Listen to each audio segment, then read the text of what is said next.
Hello friends, ಇವತ್ತು ನಾವು KSRP ಮತ್ತು IRB 2019 ಪ್ರಶ್ನೆ ಪತ್ರಿಕೆಯ ಮೆಂಟಲ್ ಎಬಿಲಿಟಿ ಪ್ರಶ್ನೆಗಳನ್ನು ಸಾಲ್ವ್ ಮಾಡ್ತಾ ಬರೋಣ.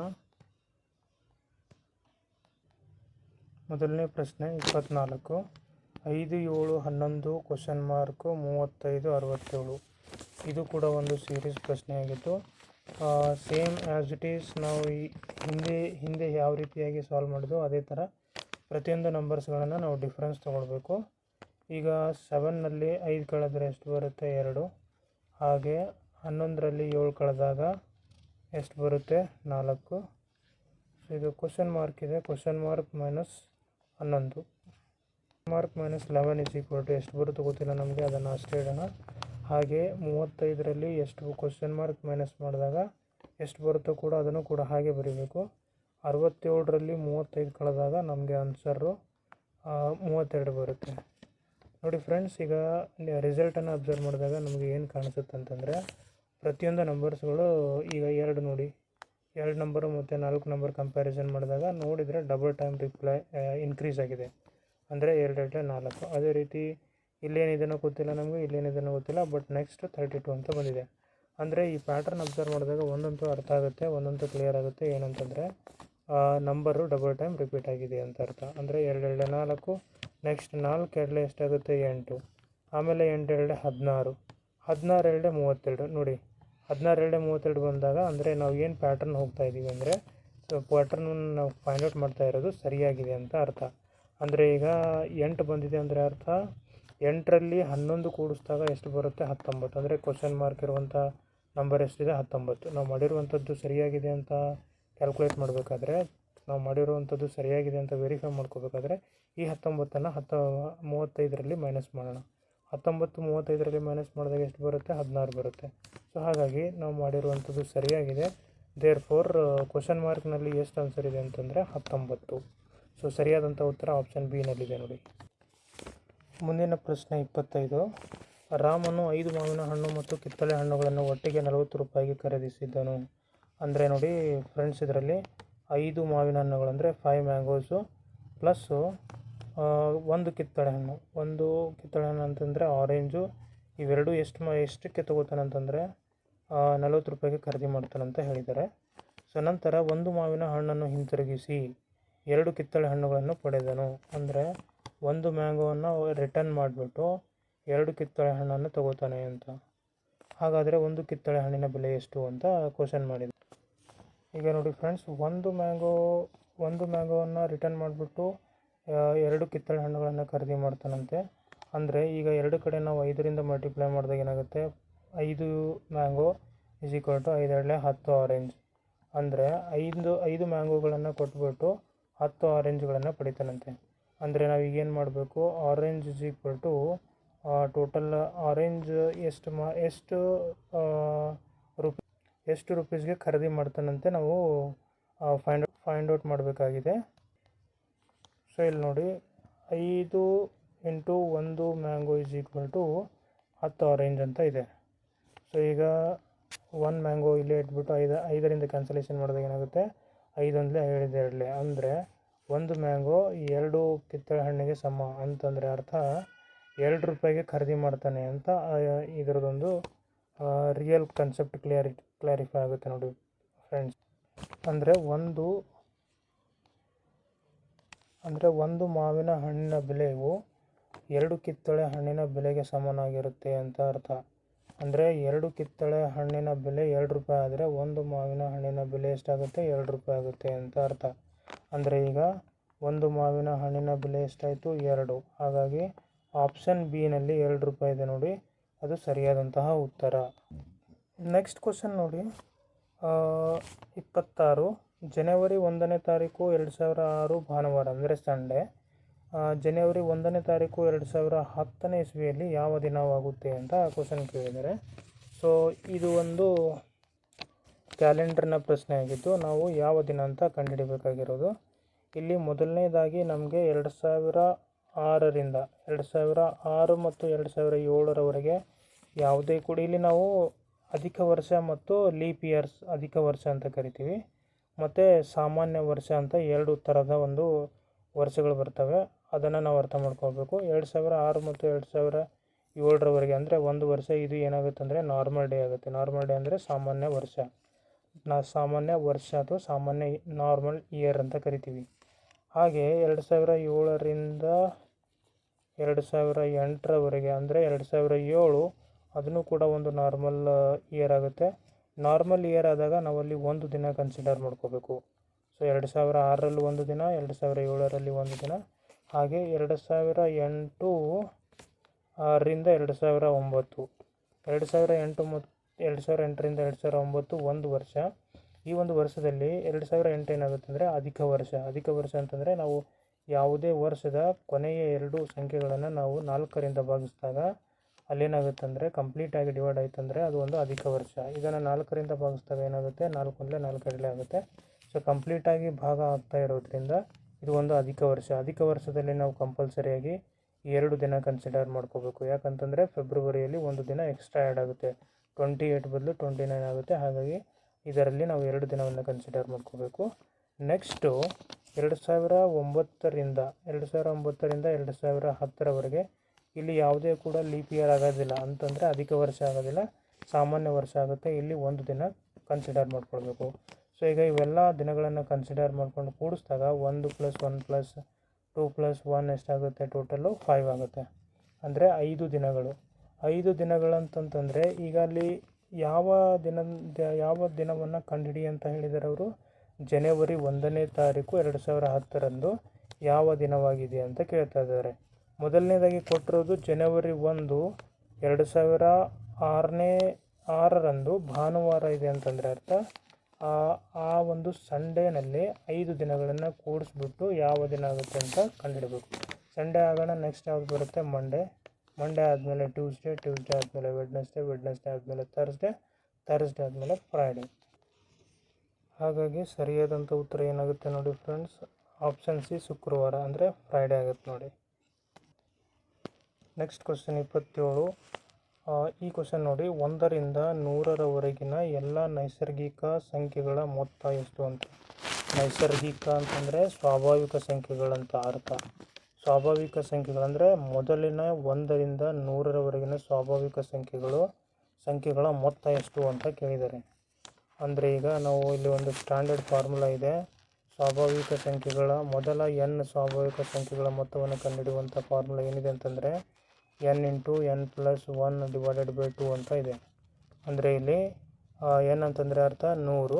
ಸೊ ಈ ಇಕ್ವೇಷನ್, ಈ ಫಾರ್ಮುಲಾದಲ್ಲಿ 100ಅನ್ನು ಸಬ್ಸ್ಟಿಟ್ಯೂಟ್ ಮಾಡಿದರೆ 100 + 1 / 2 ಅಂದರೆ 2 ಕ್ಯಾನ್ಸಲೇಷನ್ ಮಾಡಿದರೆ ಇದು 2 1s 2 5s 50 ಆಗುತ್ತೆ. 50 × 101 + 1 is 100 + 1 is 101. ಸೊ ಇವೆರಡು ಇಂಟು ಮಾಡಿದಾಗ ಎಷ್ಟು ಬರುತ್ತೆ ಅಂದರೆ 5050. ಸೊ ಆಪ್ಷನ್ ಬಿನಲ್ಲಿ 5050 ಇದೆ. ಸೊ ದೇರ್ಫೋರ್ ಬಿ ಸರಿಯಾದಂತಹ ಉತ್ತರ. ಮುಂದಿನ ಪ್ರಶ್ನೆ 31. ರೂಪಾಯಿ 12,000ವನ್ನು ವಾರ್ಷಿಕವಾಗಿ ಶೇಕಡ 12ರ ಸರಳ ಬಡ್ಡಿ ದರದಲ್ಲಿ ನೀಡಲಾಗಿದೆ. ಅದು ಒಂದು ವರ್ಷದಲ್ಲಿ ರೂಪಾಯಿ 16,320 ಆಗುತ್ತದೆ. ಹಾಗಾದರೆ ಟಿಯ ಮೌಲ್ಯ ಎಷ್ಟು ಅಂತ ಕೇಳಿದ್ದಾರೆ, ಅಂದರೆ ಟೈಮ್ ಎಷ್ಟು ಅಂತ ಕೇಳ್ತಾ ಇದ್ದಾರೆ ಇಲ್ಲಿ ನೋಡಿ. ಇದು ಭಾಳ ಸರಳವಾದಂಥ ಪ್ರಶ್ನೆ. ಸಿಂಪಲ್ ಇಂಟ್ರೆಸ್ಟ್ ಫಾರ್ಮುಲಾ ಇದೆ. ಸಿಂಪಲ್ ಇಂಟ್ರೆಸ್ಟ್ = PTR / 100 ಅಂತ. ಸೊ ಇಲ್ಲಿ ಪ್ರಿನ್ಸಿಪಲ್ ಅಮೌಂಟ್ ಎಷ್ಟಿದೆ ಅಂತಂದರೆ 12,000. ನೆಕ್ಸ್ಟು ಟೋಟಲ್ ಅಮೌಂಟ್ ಎಷ್ಟಿದೆ ಅಂತಂದರೆ 16,320. ಈಗ ಪ್ರಿನ್ಸಿಪಲ್ ಅಮೌಂಟು ಮತ್ತು ಟೋಟಲ್ ಅಮೌಂಟು ಸಬ್ಸ್ಟ್ರಾಕ್ಷನ್ ಮಾಡಿದಾಗ ನಮಗೆ ಸಿಂಪಲ್ ಇಂಟ್ರೆಸ್ಟ್ ಬರುತ್ತೆ. ಅಂದರೆ ಅರ್ಥ 16,320, ಅದರಲ್ಲಿ 12,000ನ ಮೈನಸ್ ಮಾಡಿದರೆ ನಮಗೆ ಟೋಟಲ್ ಎಷ್ಟು ಬರುತ್ತೆ ಅಂತಂದರೆ 4,320. 4,320 ಏನಿದೆ ಇದು ಸಿಂಪಲ್ ಇಂಟ್ರೆಸ್ಟು. ಅಂದರೆ ಸರಳ ಬಡ್ಡಿ ಸಿಂಪಲ್ ಇಂಟ್ರೆಸ್ಟ್ ಎಷ್ಟು ಬರುತ್ತೆ, 4,320. ಸೊ ಈ ಸಿಂಪಲ್ ಇಂಟ್ರೆಸ್ಟನ್ನು ನಾವು ಈ ಸಿಂಪಲ್ ಇಂಟ್ರೆಸ್ಟ್ ಫಾರ್ಮುಲಾದಲ್ಲಿ ಸಬ್ಸ್ಟಿಟ್ಯೂಟ್ ಮಾಡಿಬಿಟ್ಟು ಟೈಮ್ ಎಷ್ಟಿದೆ ಅಂತ ಕ್ಯಾಲ್ಕುಲೇಟ್ ಮಾಡಬೇಕು. ಸೊ ನೋಡಿ, 4,320 = ಪ್ರಿನ್ಸಿಪಲ್ ಅಮೌಂಟ್ ಎಷ್ಟಿದೆ 12,000 ಇಂಟು ಟೈಮ್ ಕೊಟ್ಟಿಲ್ಲ, ಟೈಮನ್ನು ಕ್ಯಾಲ್ಕುಲೇಟ್ ಮಾಡಬೇಕು. ರೇಟ್ ಆಫ್ ಇಂಟ್ರೆಸ್ಟ್ ಕೊಟ್ಟಿದ್ದಾರೆ, ರೇಟ್ ಆಫ್ ಇಂಟ್ರೆಸ್ಟ್ 12 / 100. ಸೊ ಈಗ 12,000 ಇದು 0 ಕ್ಯಾನ್ಸಲೇಷನ್ ಆಗುತ್ತೆ. ಸೊ ಇಲ್ಲಿ 4,320. ಈಗ ಇದನ್ನು ಸಿಂಪ್ಲಿಫಿಕೇಷನ್ ಮಾಡಿದಾಗ 4,320 ಡಿವೈಡೆಡ್ ಬೈ 12 ಇಂಟು 12. ಸೊ ಇದು 4,320 ಡಿವೈಡೆಡ್ ಬೈ 12 ಇಂಟು 12 ಕ್ಯಾನ್ಸಲೇಷನ್ ಮಾಡಿದರೆ 12 ಬಂದರೆ 12 ಎಷ್ಟಾಗುತ್ತೆ 144. ಇದನ್ನು ಕ್ಯಾನ್ಸಲೇಷನ್ ಮಾಡಿದರೆ ಸೊ ಆನ್ಸರು 3 ಬರುತ್ತೆ. ದೇರ್ ಫಾರ್ ಆಪ್ಷನ್ ಸಿನಲ್ಲಿ 3 ಇದೆ ನೋಡಿ. So option C is the right answer. Next question 32. ಇದು ಒಂದು ಬ್ಲಡ್ ರಿಲೇಷನ್ಗೆ ಸಂಬಂಧಪಟ್ಟಂಥ ಒಂದು ಪ್ರಶ್ನೆ ಆಗಿದೆ ನೋಡಿ. ಇದರಲ್ಲಿ ಕೆಲವು 4 ಸ್ಟೇಟ್ಮೆಂಟ್ಸ್ಗಳು ಕೊಟ್ಟಿದ್ದಾರೆ. 4 ಸ್ಟೇಟ್ಮೆಂಟ್ಸ್ಗಳನ್ನು ಸರಿಯಾಗಿ ಅನಲೈಸ್ ಮಾಡಿಬಿಟ್ಟು ಕ್ವಶನನ್ನು ಸಾಲ್ವ್ ಮಾಡ್ಕೊಳ್ಬೇಕು, ಕಂಡುಹಿಡಿಬೇಕು ಏನು ಕೊಟ್ಟಿದ್ದಾರೆ ಅಂತ. ಮೊದಲನೇದಾಗಿ ಯಾವುದೇ ಒಂದು ಬ್ಲಡ್ ರಿಲೇಷನನ್ನು ಪ್ರಶ್ನೆಗಳು ಕೇಳಿದಾಗ ನಾವು ಮೇಲನ್ನು ಯಾವಾಗಲೂ ಸ್ಕ್ವೇರ್ ಫಾರ್ಮ್ನಲ್ಲಿ ಸಬ್ಸ್ಟಿಟ್ಯೂಟ್ ಮಾಡಬೇಕು. ಅಂದರೆ ಸ್ಕ್ವೇರ್ ಶೇಪಲ್ಲಿ ರಿಪ್ರೆಸೆಂಟೇಷನ್ ಮಾಡಬೇಕು. ಸ್ಕ್ವೇರ್ ಬಾಕ್ಸ್ನಲ್ಲಿ ಮೇಲ್ ಲೆಟ್ರನ್ನು ನಾವು ಸಬ್ಸ್ಟಿಟ್ಯೂಟ್ ಮಾಡಬೇಕು. ಹಾಗೆ ಫೀಮೇಲ್ ಇದ್ದರೆ ಅದನ್ನು ನಾವು ಸರ್ಕಲರಲ್ಲಾಗಿ ರಿಪ್ರೆಸೆಂಟೇಷನ್ ಮಾಡಬೇಕು. ಇದರಿಂದ ನಮಗೆ ಈ ಒಂದು ಬ್ಲಡ್ ರಿಲೇಷನ್ ಪ್ರಶ್ನೆಗಳು ಸಾಲ್ವ್ ಮಾಡೋದಕ್ಕೆ ಭಾಳ ಸರಳವಾಗುತ್ತೆ. ಸೊ ಈಗ ನೋಡಿ, ಇದೇ ಒಂದು ಕಂಡೀಷನ್, ಇದೇ ಒಂದು ಸಿಚುವೇಷನನ್ನು ನಾವು ಕ್ವಶನ್ನ ಪ್ರತಿಯೊಂದು ಸೆಂಟೆನ್ಸನ್ನು ಓದ್ಬಿಟ್ಟು ಅದನ್ನು ರಿಪ್ರೆಸೆಂಟೇಷನ್ ಮಾಡೋಣ. ಈಗ ಫಸ್ಟ್ ಸೆಂಟೆನ್ಸ್ ಇದೆ, ಎ ಯು ಬಿನ ಸಹೋದರ. ಅಂದರೆ ಎ ಏನಿದೆ, ಎ ಯಾವ ಜೆಂಡರ್ ಇದೆ ಅಂತ ಅಲ್ಲಿ ಮೆನ್ಷನ್ ಆಗಿದೆ. ಸಹೋದರ ಅಂದರೆ ಅರ್ಥ ಎ ಒಬ್ಬ ಏನಿದ್ದಾನೆ ಮೇಲಿದ್ದಾನೆ. ಸೊ ಹಾಗಾಗಿ ಎ ಬಾಕ್ಸಲ್ಲಿ ಹಾಕೋಣ, ಸ್ಕ್ವೇರ್ ಬಾಕ್ಸಲ್ಲಿ ಎ ಅಂತ ಹಾಕೋಣ. ಯಾಕಂತಂದರೆ ಈ ಸಹೋದರ ಬಿನ ಸಹೋದರ ಬಿನ ಸಹೋದರ ಅಂತ ಹೇಳಿರೋದ್ರಿಂದ ಎಯ ಒಂದು ಜೆಂಡರ್ ನಮಗೆ ಕನ್ಫರ್ಮ್ ಆಗಿಬಿಡುತ್ತೆ ಮೇಲ್ ಅಂತ ಹೇಳಿ. ಹಾಗಾಗಿ ಸ್ಕ್ವೇರ್ ಶೇಪಲ್ಲಿ ಸಬ್ಸ್ಟಿಟ್ಯೂಟ್ ಮಾಡೋಣ. ನೆಕ್ಸ್ಟು ಎ ಯು ಬಿನ ಸಹೋದರ ಅಂತಂದರೆ ಯಾವಾಗಲೂ ನಾವು ಸಮಾನಾದಂತಹ ಒಂದು ರಿಲೇಷನ್ಗಳನ್ನು ಒಂದೇ ಒಂದು ರೋನಲ್ಲಿ ಸಬ್ಸ್ಟಿಟ್ಯೂಟ್ ಮಾಡಬೇಕು. ಈಗ ತಂದೆ ಅಂತ ಬಂದರೆ ತಂದೆ ಮಗನಿಗಿಂತ ದೊಡ್ಡವನಾಗಿರೋದ್ರಿಂದ ನಾವು ಅಲ್ಲಿ ಒಂದು ಸ್ಟೆಪ್ ಮೇಲ್ಗಡೆ ರಿಪ್ರೆಸೆಂಟೇಷನ್ ಮಾಡಬೇಕು. ಆಮೇಲೆ ಮಗ ಅಂತ ಬಂದರೆ ತಂದೆಗಿಂತ ಕೆಳಗಡೆ ಇರುತ್ತೆ, ಹಾಗಾಗಿ ಒಂದು ಸ್ಟೆಪ್ ಕೆಳಗಡೆ ರಿಪ್ರೆಸೆಂಟೇಷನ್ ಮಾಡ್ಕೋಬೇಕು. ಸೊ ಈಗ ಇವರು ಸಮನಾದಂತಹ ಒಂದು ರಿಲೇಷನ್ಶಿಪ್ ಹೊಂದಿರೋದ್ರಿಂದ ಎ ಸಹೋದರ ಆಗಿದ್ದಾನೆ, ಯಾರ್ದು ಬಿಯ ಜೆಂಡರು ಏನಂತ ಮೆನ್ಷನ್ ಆಗಿಲ್ಲ, ಹಾಗಾಗಿ ಅದನ್ನು ಅಷ್ಟೇ ಬಿಡೋಣ. ನೆಕ್ಸ್ಟ್ ಸೆಕೆಂಡ್ ಸೆಂಟೆನ್ಸಿಗೆ ಹೋಗೋಣ. ಸಿ ಯು ಎನ ತಂದೆ ಅಂದರೆ ತಂದೆ ಅಂದರೆ ಏನ ತಂದೆ ಅಂತಂದರೆ ಅರ್ಥ ಸಿ ಜೆಂಡರು ಕನ್ಫರ್ಮ್ ಆಗಿಬಿಡುತ್ತೆ, ಸಿನು ಕೂಡ ಒಬ್ಬ ಮೇಲಾಗಿದ್ದಾನೆ. ಹಾಗಾಗಿ ಏನ ತಂದೆ ಅಂದರೆ ಒಂದು ಸ್ಟೆಪ್ ಮೇಲ್ಗಡೆ ಹೋಗುತ್ತೆ, ಮೇಲೆ ಆರೋ ಮಾರ್ಕ್ ಬರೆದ್ಬಿಟ್ಟು ಇದನ್ನು ಸ್ಕ್ವೇರ್ ಶೇಪಲ್ಲಿ ಸಬ್ಸ್ಟಿಟ್ಯೂಟ್ ಮಾಡೋಣ.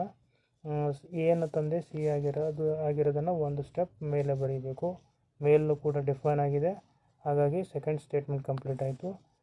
ಥರ್ಡ್ ಸ್ಟೇಟ್ಮೆಂಟ್ ನೋಡಿ, ಡಿ ಯು ಇನ ಸಹೋದರ. ಇಲ್ಲಿ ಒಂದು ರಿಲೇಷನ್ ಕೊಟ್ಟಿಲ್ಲ, ಬಟ್ ಇಲ್ಲಿ ಕೆಳಗಡೆ ಬರೋಣ. ಡಿ ಯು ಇನ ಸಹೋದರ ಅಂತೆ. ಅಂದರೆ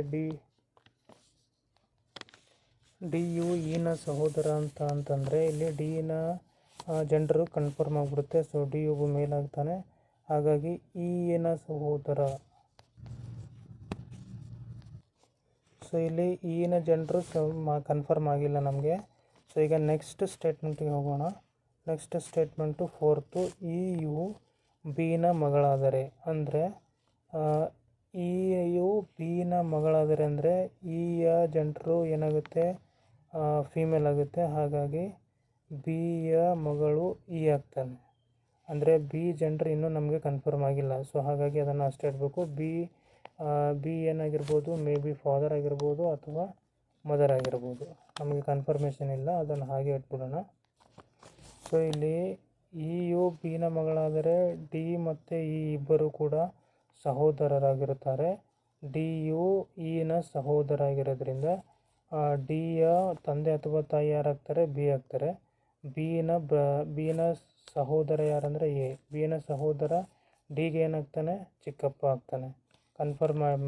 ಜೆಂಡರ್ ಕನ್ಫರ್ಮ್ ಆಗಿರೋದ್ರಿಂದ ಡಿನ ಎ ಮತ್ತು ಡಿ ನಡುವೆ ಇರುವಂತಹ ಸಂಬಂಧ ಯಾವುದಿದೆ ಅಂದರೆ ಎ ಯು ಡಿಗೆ ಚಿಕ್ಕಪ್ಪನಾಗ್ತಾನೆ. ಹಾಗಾಗಿ ಆನ್ಸರು ಡಿನ ಚಿಕ್ಕಪ್ಪ ಯಾರು ಅಂತಂದರೆ option B, A is the right answer. Next question ನೋಡಿ 33. ಇದು ಒಂದು ಆಲ್ಫಾಬೆಟಿಕಲ್ ಸೀರೀಸ್ ಇದೆ. ಇವು ಸ್ವಲ್ಪ ನಾವು ಸ್ಟಾರ್ಟಿಂಗಲ್ಲಿ ಆಲ್ಫಾಬೆಟ್ಸ್ಗಳನ್ನು ಒಂದಕ್ಕೊಂದು ಕಂಪ್ಯಾರಿಸನ್ ಮಾಡಿ ನೋಡಬೇಕು. ಮೊದಲನೇದಾಗಿ ನಾನೇನು ಮಾಡ್ತೀನಿ ಅಂತಂದರೆ first letter of each and every ಗ್ರೂಪನ್ನು ಐಡೆಂಟಿಫೈ ಮಾಡೋಣ. ಲಾಸ್ಟ್ ನಂಬರ್ ಏನಿದೆ, ಲಾಸ್ಟ್ ಗ್ರೂಪಲ್ಲಿ ಫಸ್ಟ್ ಆಲ್ಫಾಬೆಟ್ಟು ಐ ಇದೆ. ಸೊ ನೆಕ್ಸ್ಟು ಐ ಆದ ತಕ್ಷಣವೇ ರಿವರ್ಸ್ ಆರ್ಡರ್ನಲ್ಲಿ ಬಂದಾಗ ಏನಾಗುತ್ತೆ, ಐ ಆದ ತಕ್ಷಣವೇ ಜೆ ಬರುತ್ತೆ, ಜೆ ಆದಮೇಲೆ ಕೆ ಆದಮೇಲೆ ಎಲ್ ಆದಮೇಲೆ ಎಮ್. ಸೊ ಅಂದರೆ ಅರ್ಥ ಇನ್ಕ್ರೀಸಿಂಗ್ ಆರ್ಡರ್ನಲ್ಲಿದೆ. ರಿವರ್ಸ್ನಲ್ಲಿ ಬಂದಾಗ ಇನ್ಕ್ರೀಸಿಂಗ್ ಆರ್ಡ್ರು, ಫಸ್ಟಿನಿಂದ ನಾವು ಎಮ್ನಿಂದ ತೊಗೊಂಡಾಗ ಅಲ್ಲಿ ಡಿಕ್ರೀಸಿಂಗ್ ಆರ್ಡರ್ನಲ್ಲಿ ಬರುತ್ತೆ. ಸೊ ನನಗೆ ಈ ಕಡೆಯಿಂದ ಅಬ್ಸರ್ವೇಷನ್ ಮಾಡಿದಾಗ ಈಸಿ ಆಗ್ತಾ ಇರೋದ್ರಿಂದ ಹಾಗಾಗಿ ಡೈರೆಕ್ಟಾಗಿ ಆಯ್ ಆದ ತಕ್ಷಣವೇ ಜೆ ಬರುತ್ತೆ. ನೆಕ್ಸ್ಟ್ ಆಲ್ಫಾಬೆಟ್ ಅಂದರೆ ಒಂದು ಇನ್ಕ್ರೀಸ್ ಆಗಿದೆ, ಪ್ರತಿಯೊಂದು ಆಲ್ಫಾಬೆಟು ಕೂಡ ಒಂದು ಆಲ್ಫಾಬೆಟು ಸ್ಟೆಪ್ ಫಾರ್ವರ್ಡ್ ಆಗಿದೆ. ಸೊ ನೆಕ್ಸ್ಟ್ ಸೆಕೆಂಡ್ ಆಲ್ಫಾಬೆಟ್ ಏನಿದೆ, ಸಿ ಆದಮೇಲೆ ನೆಕ್ಸ್ಟ್ ಏನು ಬರುತ್ತೆ, ಇನ್ಕ್ರೀಸಿಂಗ್ ಆರ್ಡ್ರು ಡಿ ಆದಮೇಲೆ ಇಲ್ಲಿ ಇದೆ, ಸರಿಯಾಗಿದೆ. ಇ ಆದಮೇಲೆ ಎಫ್ ಆದಮೇಲೆ ಜಿ. ಸೊ ಸೆಕೆಂಡ್ ಆಪ್ಷನ್ನು ಕೂಡ ಸರಿಯಾಗಿದೆ, ಅಂದರೆ ನಾವು ಹೋಗ್ತಾ ಇರೋದು ಸರಿಯಾಗಿದೆ ಅಂತ ಅರ್ಥ. ನೆಕ್ಸ್ಟ್ ಆಲ್ಫಾಬೆಟ್ ಯಾವುದಿದೆ ನೋಡಿ, ಇ ಆದಮೇಲೆ ಏನು ಬರುತ್ತೆ ಆಲ್ಫಾಬೆಟಿಕಲ್ ಆರ್ಡರ್ನಲ್ಲಿ, ಎಫ್. ಸೊ ಎಫ್ ಆದಮೇಲೆ ಜಿ ಇದೆ, ಜಿ ಆದಮೇಲೆ ಎಚ್ ಇದೆ, ಎಚ್ ಆದಮೇಲೆ ಐ ಇದೆ, ಅಂದರೆ ಇದೂ ಕೂಡ ಸರಿಯಾಗಿದೆ.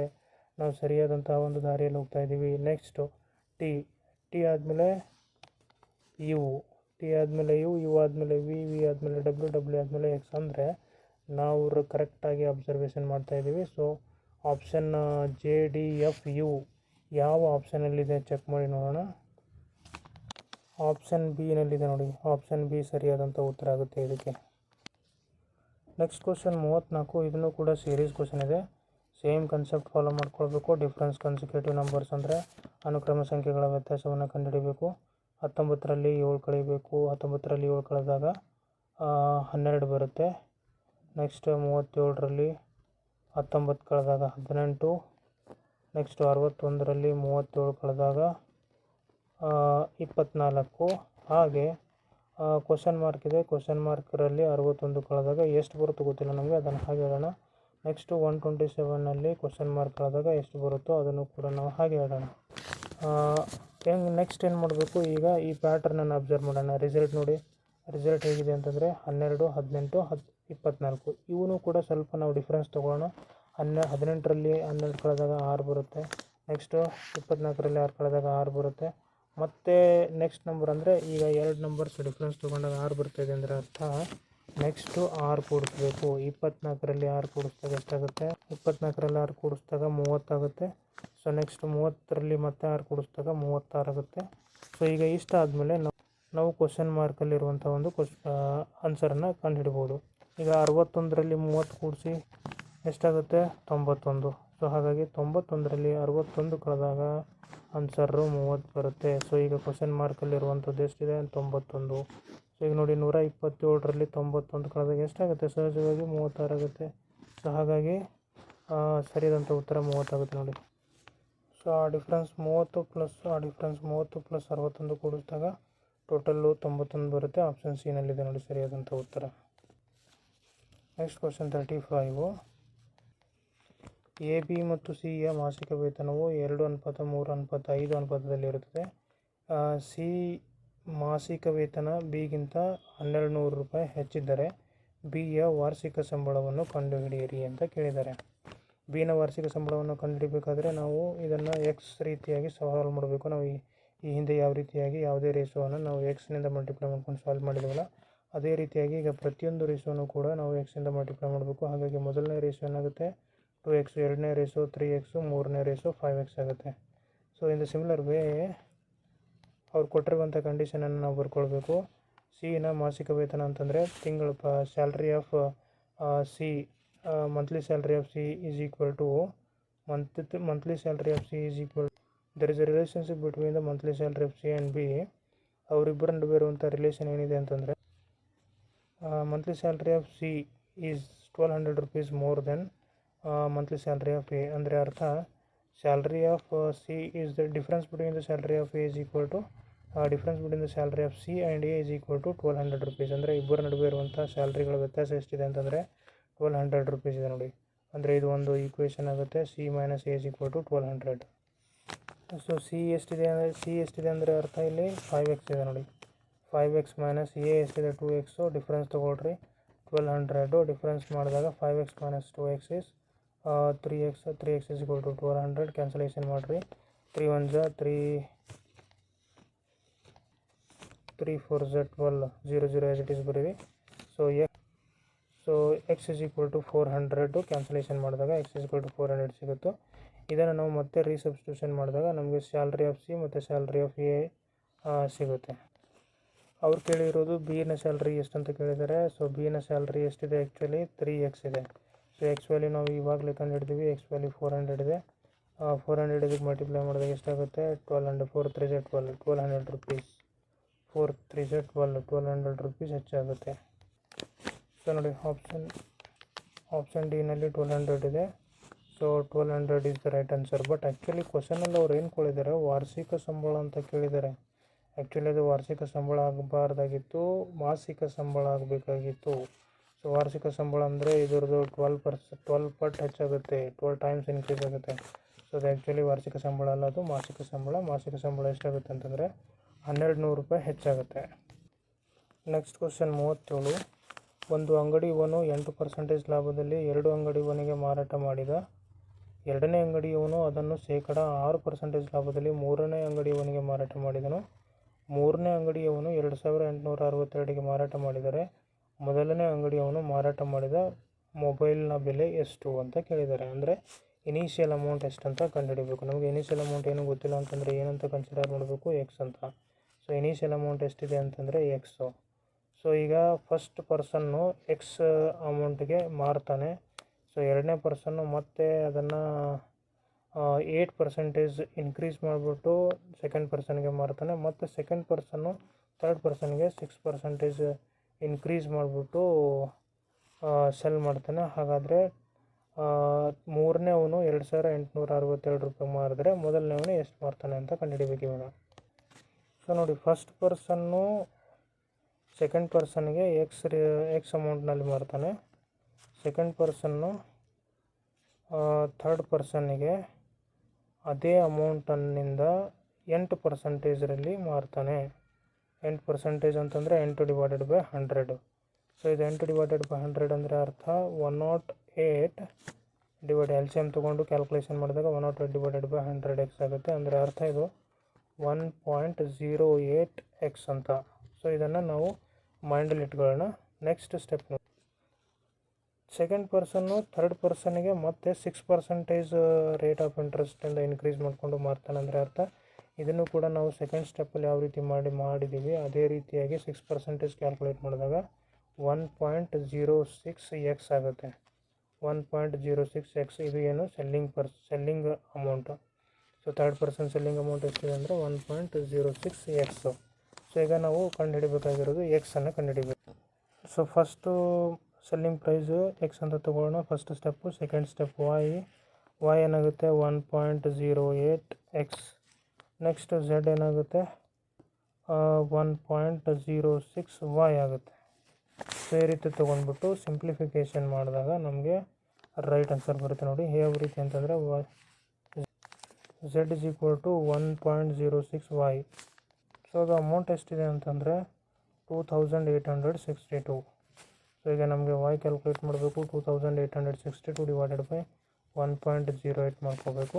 1.06 ಆ್ಯಕ್ಚುಲಿ 1.06 ಇದನ್ನು ಕ್ಯಾನ್ಸಲ್ ಔಟ್ ಮಾಡಿದರೆ ಟೋಟಲ್ ನಮಗೆ 2700 ಬರುತ್ತೆ ಡೆಸಿಮಲ್ ಕ್ಯಾನ್ಸಲೇಷನ್ ಮಾಡಿದಾಗ. ನೆಕ್ಸ್ಟು ಇದೇ ಅಮೌಂಟನ್ನು ನಾವು ನೆಕ್ಸ್ಟ್ ಸ್ಟೆಪ್ಗೆ ತೊಗೊಳ್ಬೇಕು, ಸೆಕೆಂಡ್ ಪರ್ಸನ್ನಿಗೆ. ಸೊ ಈಗ ಎಕ್ಸ್ ಇಸ್ ಈಕ್ವಲ್ ಟು ಇದೇ ಅಮೌಂಟು 2700 ಡಿವೈಡೆಡ್ ಬೈ 1.08 ಆಗುತ್ತೆ. ಇದನ್ನು ಕ್ಯಾನ್ಸಲೇಷನ್ ಮಾಡಿದಾಗ ನಮಗೆ ಆ್ಯಕ್ಚುಲಿ ಟೋಟಲ್ ಆನ್ಸರು 2500 ಬರುತ್ತೆ ಸಿಂಪ್ಲಿಫಿಕೇಷನ್ ಮಾಡಿದಾಗ. ಸೊ ಈಗ ಎಕ್ಸ್ ವ್ಯಾಲ್ಯೂ ಎಷ್ಟು ಬಂತು ನಮಗೆ, ಇನಿಷಿಯಲ್ ಅಮೌಂಟು 2500. ಆಪ್ಷನ್ ಯಾವುದರಲ್ಲಿದೆ ನೋಡಿ, ಆಪ್ಷನ್ ಸಿ ನಲ್ಲಿದೆ ನೋಡಿ 2500. So option C is the right answer. So ಈ ಕ್ವಶನ್ ಪೇಪರಲ್ಲಿ ಒಟ್ಟು ಟೋಟಲ್ಲು ಮೆಂಟಲ್ ಎಬಿಲಿಟಿಗೆ ಸಂಬಂಧಪಟ್ಟಂಥ ಕ್ವಶನ್ಗಳು ಎಷ್ಟು ಕೇಳಿದ್ದಾರೆ ಅಂತಂದರೆ 10 ಕ್ವಶನ್ಸ್ ಕೇಳಿದ್ದಾರೆ. ಸೊ ಇದೇ ರೀತಿಯಾಗಿ ಪ್ರಾಕ್ಟೀಸ್ ಮಾಡ್ತಾ ಹೋದರೆ ನೀವು ಈ 10 ಮಾರ್ಕ್ಸನ್ನು ಕಂಪಲ್ಸರಿಯಾಗಿ ಸಾಲ್ವ್ ಮಾಡ್ಕೊಳ್ಬೋದು. ಯಾಕಂದರೆ ಇದು SSLC ಮಟ್ಟಕ್ಕೆ ಇರುವಂಥದ್ದು, ಭಾಳ ಸರಳವಾದಂಥದ್ದಿದೆ. ನೀವು ಇದೇ ರೀತಿ ನೆಕ್ಸ್ಟ್ ಪ್ರಶ್ನೆ ಪತ್ರಿಕೆಗಳನ್ನು ಸಾಲ್ವ್ ಮಾಡಿದ್ರೆ ಕೂಡ ಕಂಪಲ್ಸರಿಯಾಗಿ